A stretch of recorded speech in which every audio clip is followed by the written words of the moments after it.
Olá, tudo bem? Meu nome é André e hoje eu vim fazer um vídeo aqui em que eu vou comentar, falar quais foram as melhores leituras do ano passado, de 2023, e também vou dar algumas dicas de como enriquecer sua leitura, algumas obras que, se você ler conjuntamente, vai te auxiliar, e dar minhas impressões sobre o texto, falar um pouco sobre o porquê que você deveria ler, porquê que eu gostei.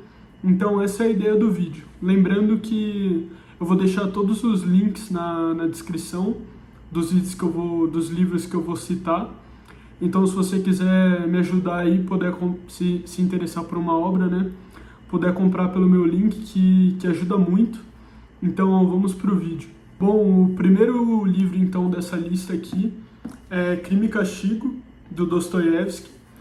E é uma obra muito importante para mim, porque foi a primeira obra do Dostoiévski que eu li. Então, eu tenho um apego sentimental a ela.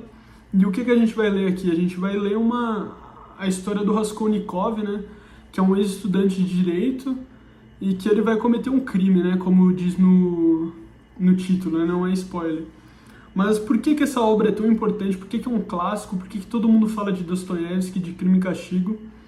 Aqui a gente vai se tratar das questões que todo mundo se pergunta, das questões que estão com o homem desde que o homem é homem, sobre a moral, sobre se a gente pode fazer o que bem entender, sobre a consciência, principalmente, sobre nossa consciência do certo e errado, se Deus existe, enfim. São questões que estão com a gente e vão estar até o fim dos tempos, Os personagens também, eles têm uma complexidade psicológica muito grande, então vale a pena você ter essa visão, de tentar entender a psicologia dos personagens, se perguntar por que eles fazem o que fazem, se há justificativa ou não. E também, além disso, a obra de Dostoiévski tem esse padrão em que eles representam alguma coisa, representam uma ideologia, uma forma de pensar. É óbvio que eles não são só isso, mas você ter isso em mente com certeza vai te ajudar, e identificar isso é uma coisa que vai tornar sua leitura mais rica, porque você vai compreender mais o que o autor quer falar. Se perguntar isso também é ótimo, Tipo, qual que é o propósito do Dostoiévski com essa obra?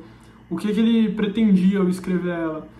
E se fazendo perguntas durante a obra, marcando o livro, pode te ajudar demais a pegar o sentido mesmo dessa obra que é para ser relida a vida inteira, Tamanha sua importância, a forma que ela é escrita.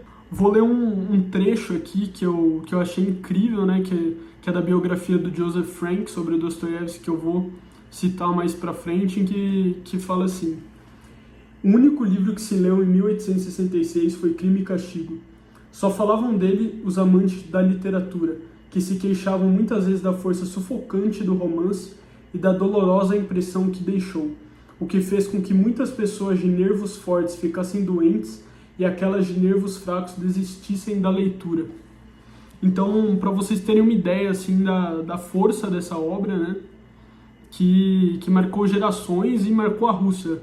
Todo mundo lia ela. Dostoiévski era um cara muito influente.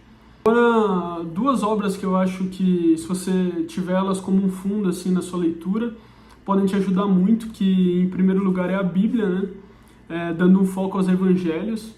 Dostoiévski ficou preso na Sibéria por 5 anos, e o único livro que ele tinha na maioria do tempo lá eram os evangelhos, o Novo Testamento. Então imagina a importância que esse livro tem para ele, e ele está muito presente aqui. Você lê a parte da ressurreição de Lázaro, pode te ajudar muito a entender. Outro livro que eu queria citar, que me lembrou muito enquanto eu lia, me lembrou muito de Crime e Castigo, é Macbeth, do Shakespeare. E me lembrou tanto pelo tema assim, da consciência dos seus atos, da sua consciência moral, como também pela estética, que eu sinto que os dois romances se passam sempre num lugar muito escuro, assim, uma temática mais gótica. Então eu acho que esses dois livros podem deixar a sua leitura bem mais rica. Além, claro, de você conhecer a história cultural, da Rússia, o que se passava no momento. Mas enfim, eu vou comentar mais disso pra frente aqui no vídeo. O segundo livro da minha lista, continuando com Dostoiévski, aos irmãos Karamazov. Eu li nessa edição da editora 34 mesmo. E aqui é a última obra do Dostoiévski publicada em vida.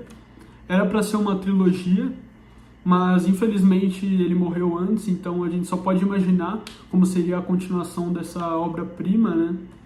E Freud falou que é o romance mais formidável já escrito. Só para vocês terem uma noção da grandiosidade, da importância, da qualidade desse romance, né? Desse épico, não sei como se referir. E aqui novamente vamos ter contato com questões que estão com o homem desde o nosso início e vão estar até o nosso fim. Os personagens principais aqui da história são os próprios irmãos Karamazov, né? Em que temos Alyosha, que ele é o irmão mais novo, ele é muito espirituoso, muito bondoso, representa mais essa nossa parte espiritual mesmo, do coração.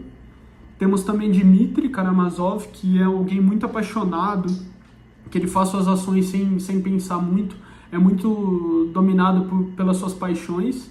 E também temos Ivan, que é o meu preferido, assim, me fascinou muito enquanto eu lia e me marcou demais, né, com seus diálogos incríveis, com seu poema O Grande Inquisidor, que eu vou falar mais pra frente, em que ele representa muita razão assim, humana, a nossa parte mais racional. Óbvio que eu estou simplificando demais os personagens, eles são isso que eu falei, simbolizam isso, mas também são muito mais, então são extremamente complexos, e podemos passar muito tempo lendo essa obra para entendê-los, né? Porque essa é uma obra novamente para você reler sua vida inteira.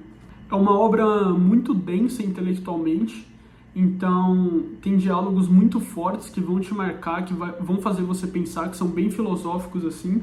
E isso abre um espaço enorme, né, para um crescimento pessoal mesmo, para você revisitar sua fé, né, sua relação com Deus, porque esses vão ser temas presentes durante a obra inteira, né? Se Deus existe, se tudo é permitido, a consciência humana novamente.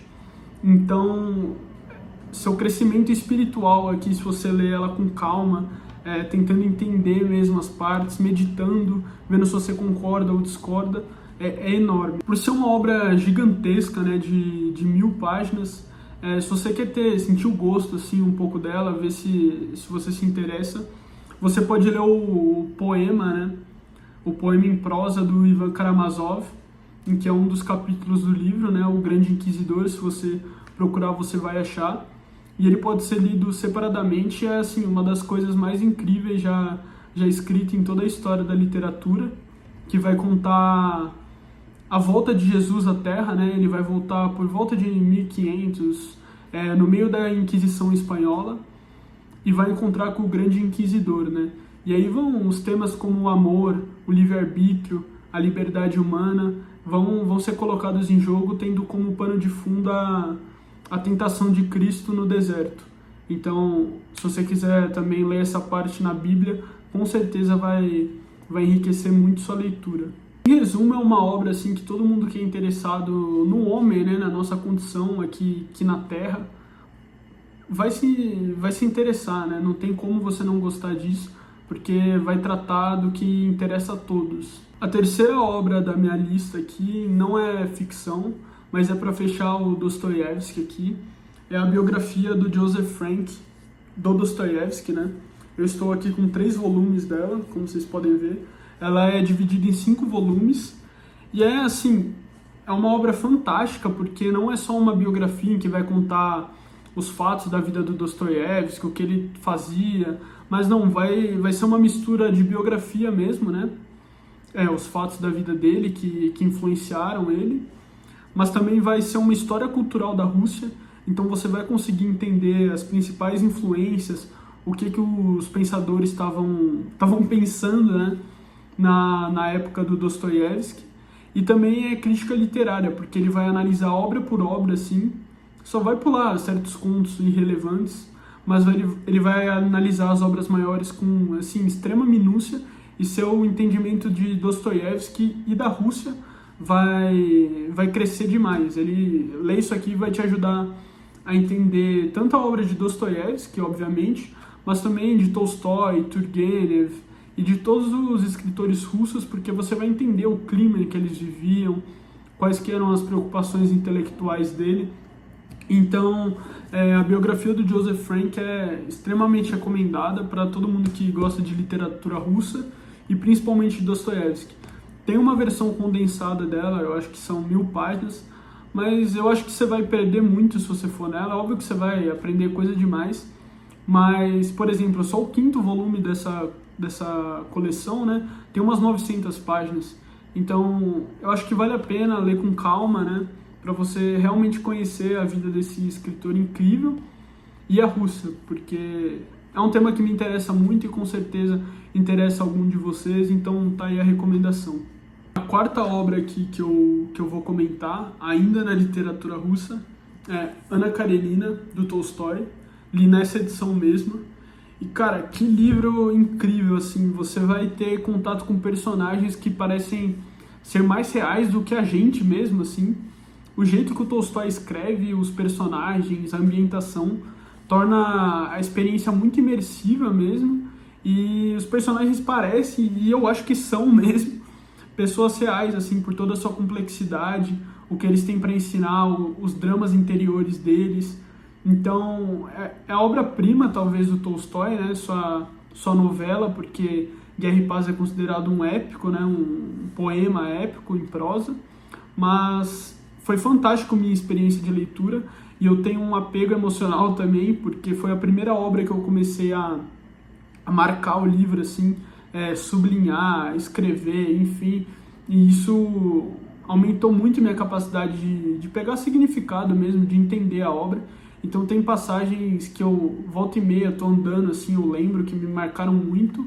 Aqui você vai ser transportado para a aristocracia russa, né, no século XIX, e os personagens principais são a Anna e o Liev, né? E o Liev, ele tem uma forte marca autobiográfica do Tolstói, né?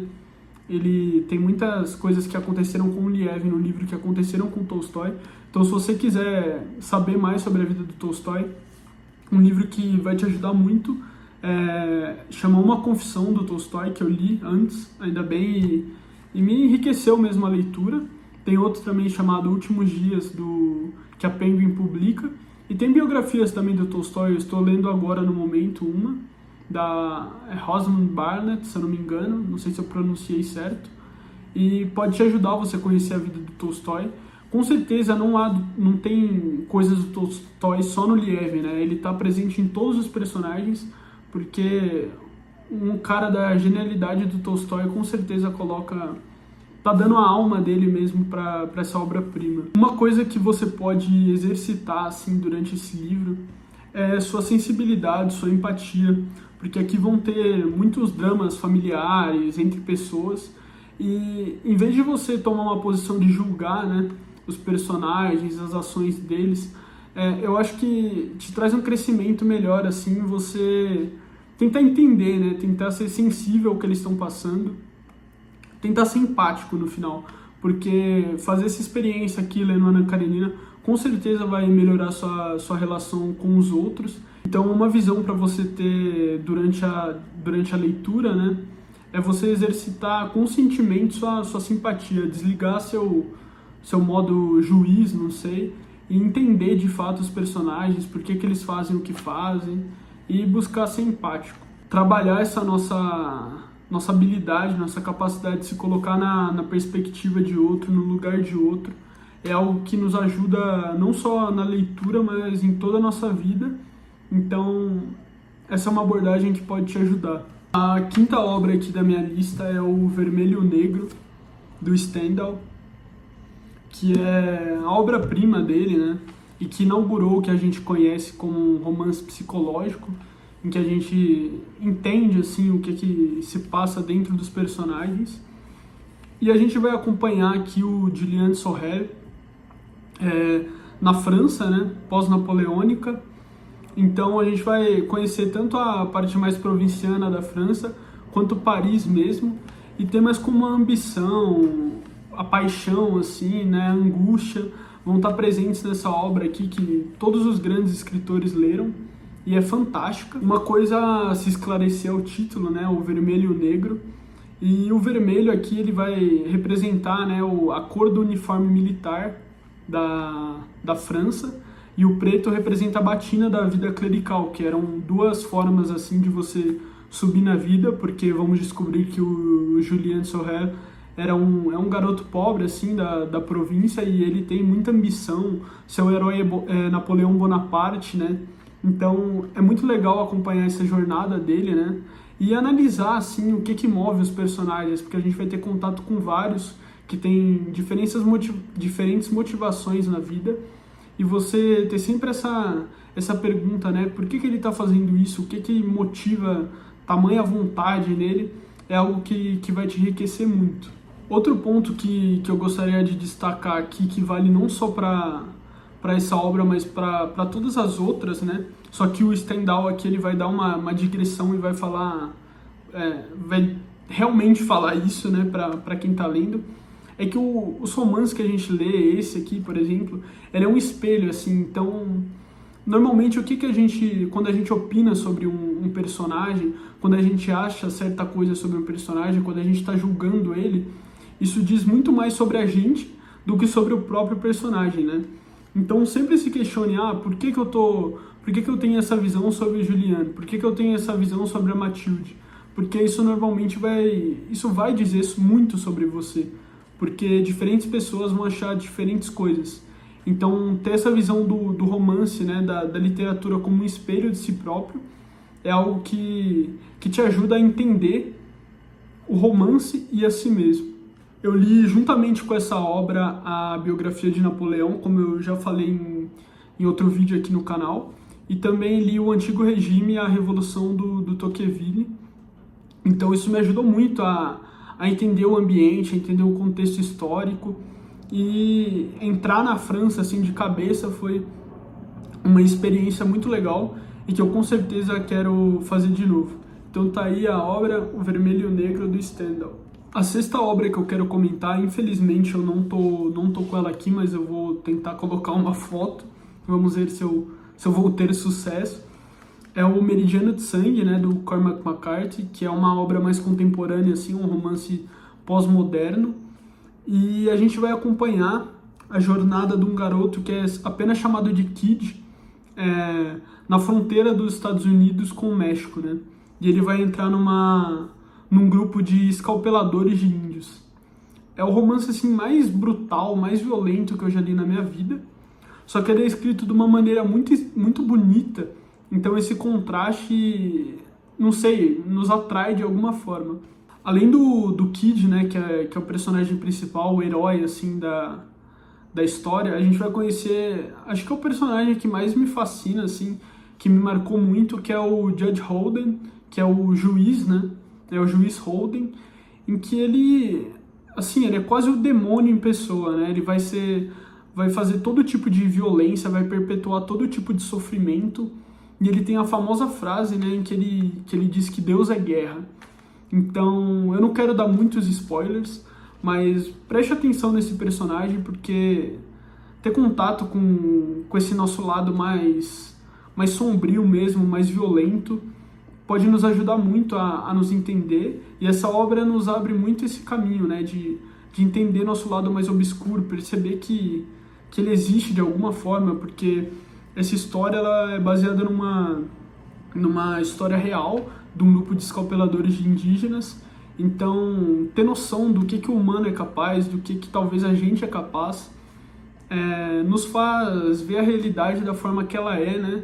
E não da que a gente quer que ela seja. Se você é sensível assim para violência, talvez não seja o livro para você. É um livro realmente difícil de ler por causa disso, tem muitas cenas fortes, de extremo abuso, extrema tortura.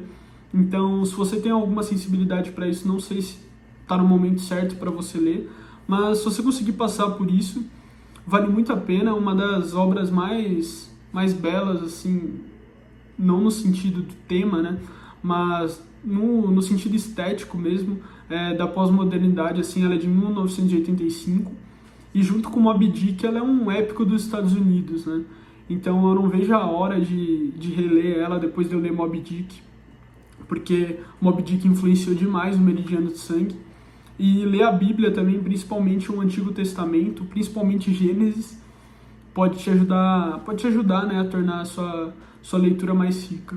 Além de Moby Dick e da Bíblia, também ler Shakespeare é algo que vai te ajudar muito, principalmente Otelo, porque Iago é o precursor direto do juiz, né, do Judge Holden, com sua manipulação, com a sua maldade. Então, pode ser algo que te ajude, mas eu vou falar mais de Shakespeare daqui a pouco. O próximo livro é O Estrangeiro, do Camus, que eu não estou em mãos aqui, mas eu vou colocar uma foto da edição que eu li. Li 2 vezes durante o ano de 2023 e me marcou demais, assim, porque a gente vai acompanhar o Meursault, não sei como se pronuncia corretamente em francês, mas que é um cara que ele visivelmente funciona diferente de nós, né? Ele tem uma extrema falta de ansiedade, assim, não tem uma preocupação da forma que a gente tem. Também sua empatia é mínima. O que a palavra que melhor o descreve, na minha opinião, é uma indiferença, assim. Mas ele também não é uma pessoa ruim, que a gente classificaria como alguém ruim. Ele só funciona de uma forma completamente diferente de uma pessoa normal. E eu acho que ler essas coisas, né, de você se colocar em perspectiva, se colocar no lugar do outro, entender que existem pessoas diferentes, nos enriquece muito, né, porque a gente ganha uma bagagem mesmo, né, para entender o homem e ajuda, assim como todas as obras, a entendermos nós mesmos. Então, em vez de você colocar sua postura de censor, assim, de juiz, como eu já disse para Ana Karenina, você tentar entender o que está se passando na cabeça dele é algo que vai te ajudar. A escrita do Camus também é uma que eu gosto muito. Eu também li A Peste dele e são frases curtas, né? Vários pontos finais, então eu acho muito bonito o jeito que ele escreve e toda a sensação que vai passando durante o livro eu acho que é válido você ter na sua bagagem a leitura do Estrangeiro. É um dos maiores romances assim, do século XX, então tá aí a recomendação, O Estrangeiro, do Camus. É um livro curto também, você consegue ler em um dia ou 2, então tá aí. A próxima obra aqui que é muito especial para mim é Shakespeare, As Tragédias. Eu li Hamlet, Macbeth, Rei Lear e Otelo, e também li Júlio César, que foi minha primeira obra que eu li de Shakespeare. Primeiro eu gostaria de comentar a minha experiência de leitura, como que eu fiz.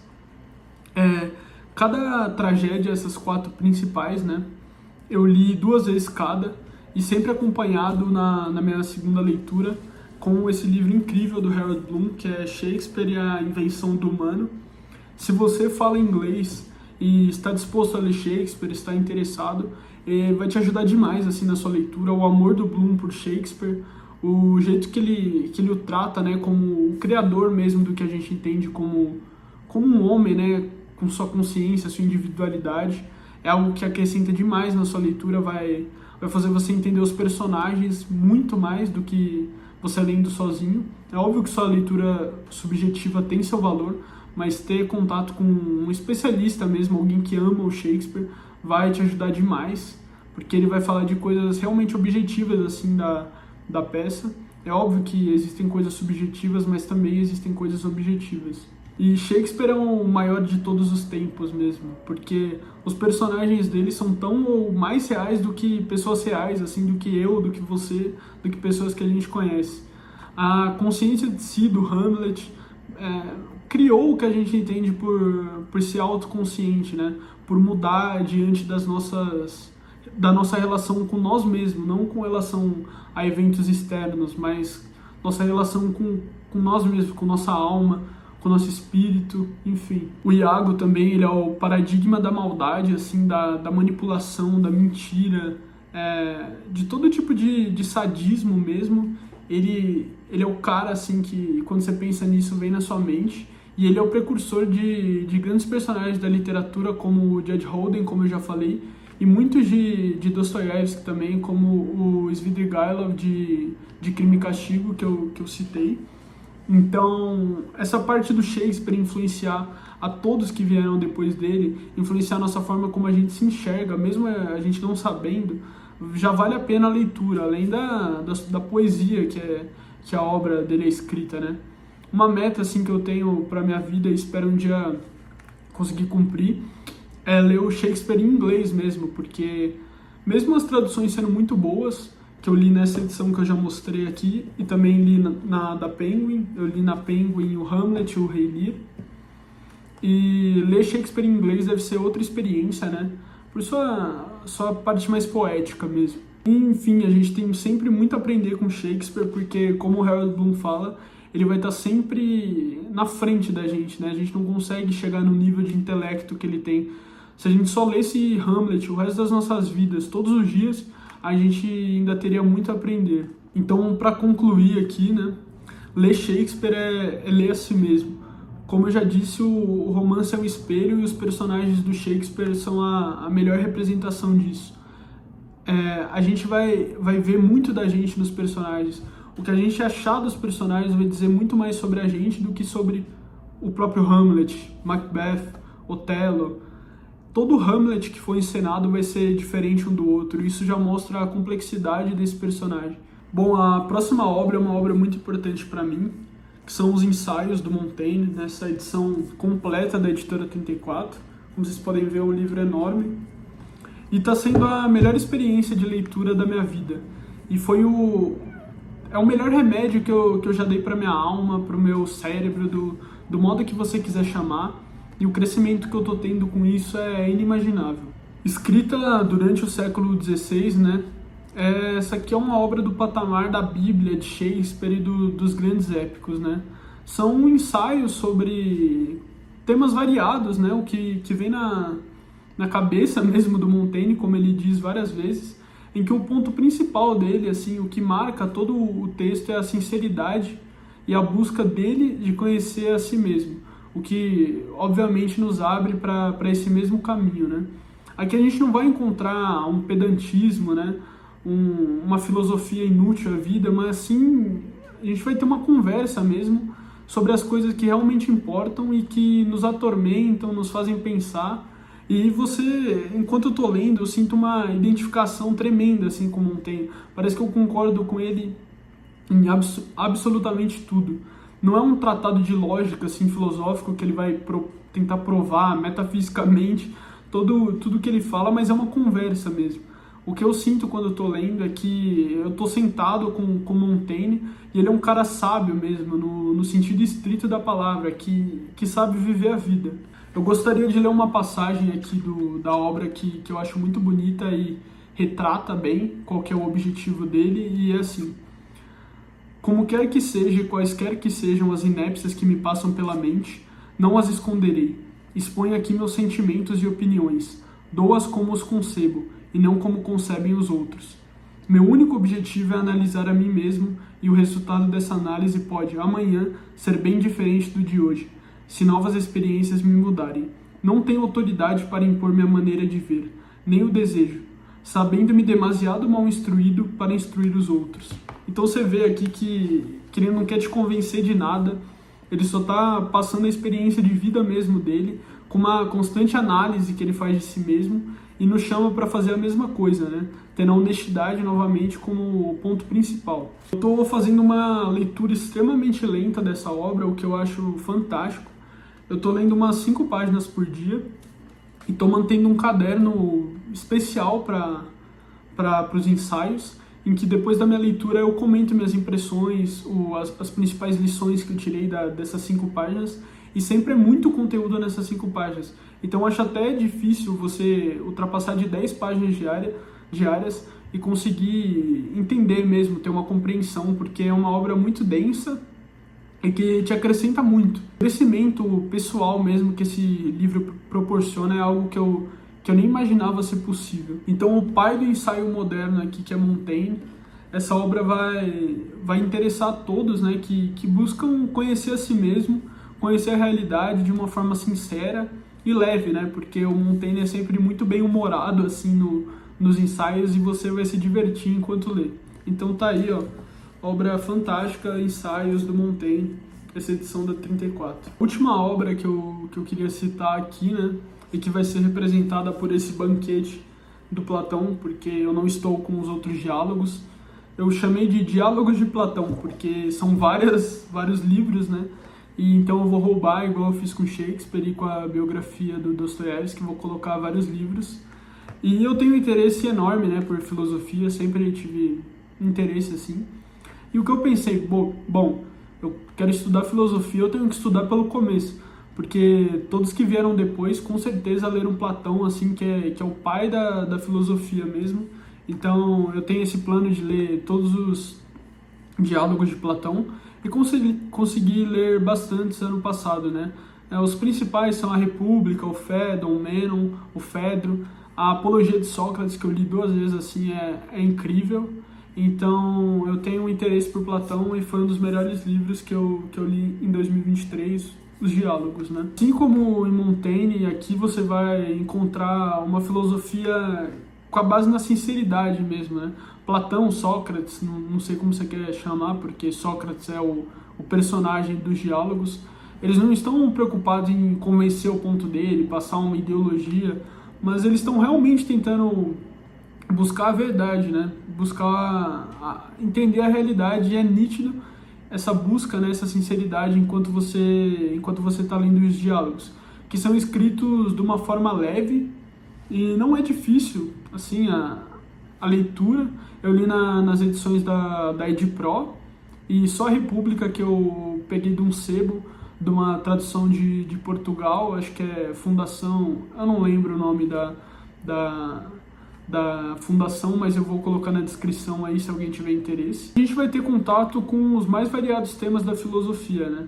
E uma parte, assim, que eu acho que nos acrescenta muito é conhecer mesmo Sócrates. Quem que foi Sócrates? Quem que foi esse grande homem que serviu de exemplo e para muitos, né? Para muitos homens importantes, e pode nos servir até hoje, né? Porque é com certeza uma das maiores personalidades que já pisou aqui na Terra, e a forma que ele viveu pode nos ajudar muito. Ler sobre como diante da morte, no seu julgamento em que ele é condenado, no Fédon também temos ele diante da morte, ele mantém suas convicções em que ele conseguiu com a filosofia, né? Porque, como diria o Montaigne e Sócrates, né, em Platão, filosofar é aprender a morrer. Então, ver como ele se mantém firme, sereno, com a convicção de que, sendo justo, sendo um homem bom, nada de mal pode acontecer com ele depois da morte. É lindo, assim, e é algo para a gente sempre ter em mente essa figura de Sócrates, ter ele como um exemplo mesmo.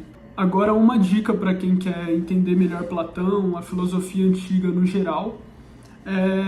Eu li e ainda estou lendo, né, a História da Filosofia Grega e Romana, do Giovanni Reale, que são bastantes volumes, mas eu ainda estou no 3º, né, que é o que fala de Platão. E é uma ótima introdução à obra de Platão, de Aristóteles, que tem um volume também, dos pré-socráticos, tem um volume dos Sócrates e dos sofistas, e ela é bem aprofundada e serve tanto para você ler antes da obra, como para depois que você lê um diálogo de Platão, você pode voltar na obra e ver o que o Reale está falando sobre ele. Então, essa história da filosofia do Reale me ajudou muito, e se você tiver interesse, pode te ajudar também. Então, foram esses as minhas obras preferidas, né? As que eu mais gostei, que eu mais senti um crescimento durante o ano de 2023. Fique à vontade para comentar aí se você já leu, se você pretende ler, suas impressões sobre a obra. É muito bom, muito legal responder o comentário, né, de vocês. E lembrando que os links para todas as obras citadas vão estar na descrição aí. Se você quiser me ajudar, por favor, comprar pelo link. Então, muito obrigado quem assistiu. Até a próxima.